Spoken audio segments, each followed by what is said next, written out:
Ya, perkenalkan nama saya Nova Sadewa dengan NRP 5026 dan teman saya. Zaki Ridya Muhammad dengan RP 5026201058. Dan di sini kami juga ditemani teman kami yaitu Septika sebagai moderator. Pada kali ini kita akan mempresentasikan tentang Unified Process Model yang selanjutnya akan dijelaskan oleh Yagi. Unified Process Model. Unified Process Model memiliki definisi yaitu kerangka kerja proses software yang bersifat interaktif dan inkremental. Interaktif sendiri adalah metode yang merupakan pengembangan dari prototyping model dan digunakan ketika requirement dari software akan terus berkembang dalam tahapan-tahapan pengembangan aplikasi tersebut. Sedangkan inkremental adalah metode pengembangan perangkat lunak di mana produk dirancang.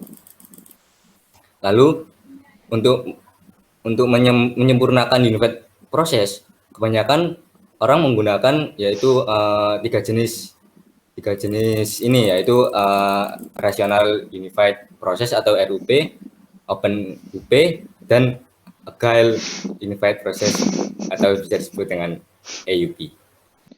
Ya, untuk berikutnya ada sejarah dari Unified Process Model sendiri. Jadi, Unified Process Model digadang oleh James Rombach, Grady Buch, dan Ivar Jacobson pada awal 1990-an.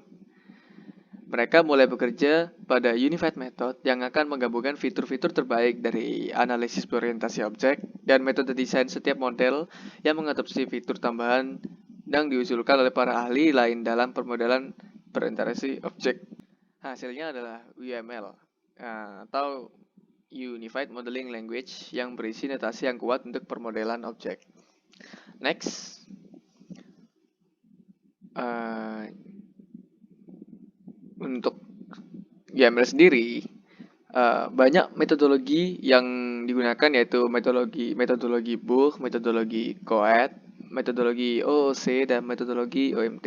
Lalu ada metodologi Schleier-Mellor, Wirth-Brock dan lain sebagainya. Pada masa itu juga dikenal sebagai masa perang metodologi atau method war dalam pendesainan berorientasi objek. Nah, masing-masing metodologi ini membawa notasi mereka sendiri-sendiri yang akibatnya timbul banyak masalah baru ketika kita bekerjasama dengan kelompok atau perusahaan lain yang menggunakan metode yang berbeda. Next.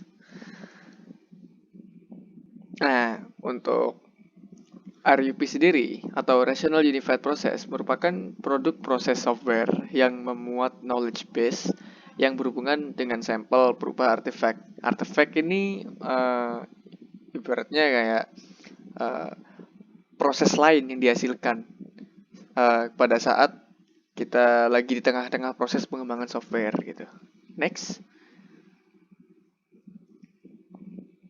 untuk RUP sendiri ada 4 fase, yaitu insepsi yang berfungsi untuk membatasi sistem sebagai dasar untuk memvalidasi biaya awal dari dan penganggaran.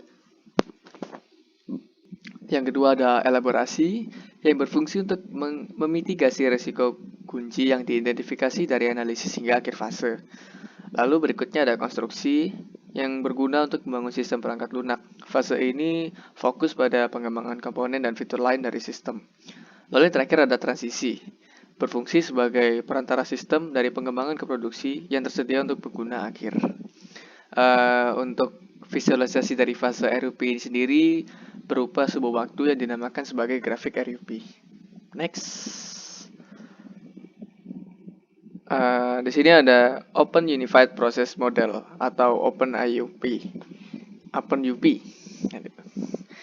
Open UP mempertahankan karakteristik penting dari Rational Unified Process atau RUP itu sendiri yang mencakup iterasi, kasus penggunaan dan skenario yang mendorong pengembangan, manajemen risiko, dan pendekatan arsitektur sentris. Sebagian besar hal-hal yang ya opsional lah dari RUP telah dihilangkan dan banyak elemen juga yang telah digabungkan. Jadi bisa dibilang OpenUP ini adalah versi sederhananya dari RUP, tapi masih setia pada 4 fase tadi. Next. Berikutnya adalah Agile Unified Process atau AUP yang merupakan versi sederhana lagi, lebih sederhana dari OpenUP juga, yaitu menjelaskan tentang pendekatan yang sederhana, mudah dipahami untuk mengembangkan perangkat lunak, aplikasi, dan bisnis. Oke, berikutnya. Nah, untuk slide ini bisa dijelaskan oleh Yaki. Nah, di sini ada gambar yang memiliki 4 fase siklus RUP. Nah, di sini ada gambar yang memiliki 4 fase siklus RUP.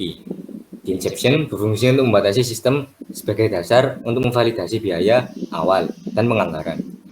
Maka kita harus melakukan komunikasi untuk menentukan biaya awal dan penganggaran.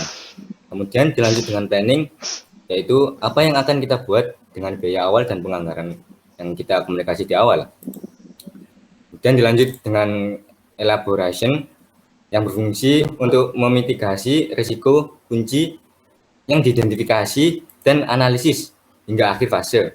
Maka dari itu, kita harus membuat planning dengan risiko yang seminim mungkin hingga model dari planning itu sudah jadi. Kemudian dilanjut dengan konstruksi, yaitu yang berfungsi untuk membangun sistem perangkat lunak. Fase ini berfokus pada pengembangan komponen dan fitur lain dari sistem. Lalu dilanjut dengan fase transisi yang berfungsi sebagai perantara sistem dari pengembangan ke produksi yang bersedia untuk pengguna akhir. Setelah mengembangkan komponen dan fitur lain dari sistem, maka perlu kita mengembangkan menjadi sebuah produk hingga tahap akhir. Lalu yang akhir, produk tersebut diproduksi dan dipengeluarkan sebagai sebuah perangkat lunak yang siap dipasarkan di dunia maya. X. Jadi sekian presentasi dari kami. Mohon maaf apabila ada salah kata. Assalamualaikum warahmatullahi wabarakatuh.